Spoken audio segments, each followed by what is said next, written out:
ബഷീർ സ്മാരക ലൈബ്രറിയിൽ വായനാ പക്ഷാചരണവും ഗിന്നസ് ബുക്കിൽ ഇടം നേടിയ ബാലപ്രതിഭയെ ആദരിക്കലും നടന്നു. Taluk library council president TK. Gopi ചടങ്ങിൽ അധ്യക്ഷനായി. പുരോഗമന കലാ സാഹിത്യ സംഘം ജില്ലാ സെക്രട്ടറി ആർ. പ്രസന്നൻ ഉദ്ഘാടനം ചെയ്തു. ഇതോടൊപ്പം ചിഹ്നഗ്രഹങ്ങൾ കണ്ടെത്തി ഗിന്നസ് ബുക്കിൽ ഇടം നേടിയ ശ്രേയസ് ഗിരീഷിനെ അനുമോദിച്ചു. ഈ നേട്ടം കൈവരിച്ച ഇന്ത്യയിലെ ഏറ്റവും പ്രായം കുറഞ്ഞ ബാലപ്രതിഭയാണ് ശ്രേയസ്. നാസ കണ്ടെത്തിയ ഒരു ഗ്രഹത്തിന് പേരു നൽകുവാനും ശ്രേയസിന് കഴിഞ്ഞു. ആരക്കുന്ന് ടോക്കച്ച് എഞ്ചിനീയറിംഗ് കോളേജ് IT വിഭാഗം മേധാവി ഡോക്ടർ രശ്മി സുനിൽ അനുമോദന പ്രസംഗം നടത്തുകയും ശ്രേയസിന് ഉപഹാരം നൽകുകയും ചെയ്തു. ബുക്കുകൾ ഏത് ബുക്കാണ് എന്ന് മനസ്സിലാക്കി ആ ബുക്ക് എടുത്ത് വായിച്ച് ആ ചോദ്യത്തിനുള്ള ഉത്തരം നമ്മൾ സ്വയം കണ്ടുപിടിക്കുകയായിരുന്നു. ഇന്നങ്ങനെയല്ല. ഞാൻ പറഞ്ഞു വന്നത് ഇന്നത്തെ തലമുറയിലെ കുട്ടികളുടെ വായനയെ കുറിച്ചാണ്.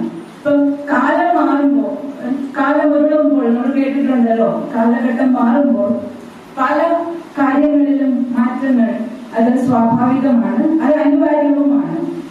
വായനയുടെ മുഖവും അതിന്റെ രൂപവും ഒക്കെയും മാറിയിട്ടുണ്ട്.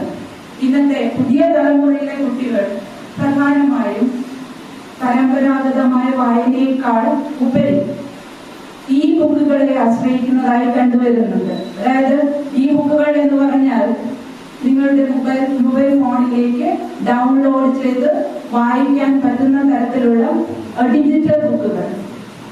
വൈക്കം മുഹമ്മദ് ബഷീർ സ്മാരക library secretary doctor CM Kusuman, പാത്തുമ്മയുടെ മകളും ബഷീർ കഥയിലെ കഥാപാത്രമായ ഖദീജ, ബ്ലോക്ക് പഞ്ചായത്ത് അംഗം തങ്കമ്മ വർഗീസ്, A. പത്രോസ്, ലൈബ്രറിയൻ പ്രിയ പ്രദീപ് എന്നിവർ സംസാരിച്ചു.